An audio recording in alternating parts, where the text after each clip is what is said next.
Hi guys, Kate at Packhelp here.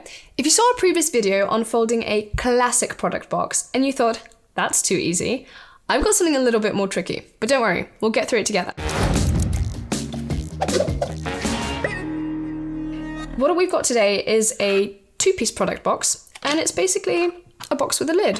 It's very cute, it's so small. I love small boxes. It's easy to see which side's going to be where because you have the coloured, customised side and the blank side, which is the inside of the box. No one's going to see it. So what you start with is you fold the square flaps. Basically, what you want to do first is bend all the joints so it's more flexible and easy to bend.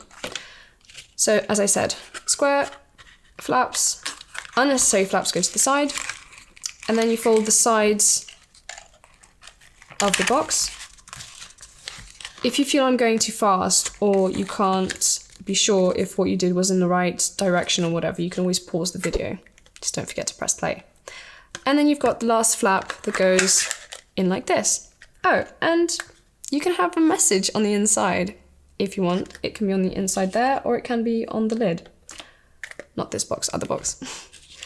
The lid and the box fold in the exact same way. The only difference is in size. That's the only difference. I really enjoy these sort of small boxes for keeping bits and bobs. Like, I collect seashells. So if I had a leftover box after, I don't know, getting jewellery or a necklace in a box like this, I'd probably keep shells inside it or something.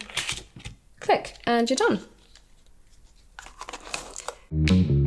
If you still found this video a little bit too tricky, or if it was unclear or wasn't clear, then leave a comment, we will help you out and we'll get back to you, I promise. If you're not folding boxes and you want to hear about news from the industry, we've got different other videos on our channel, so don't forget to subscribe. That's it, I'll see you on the next one.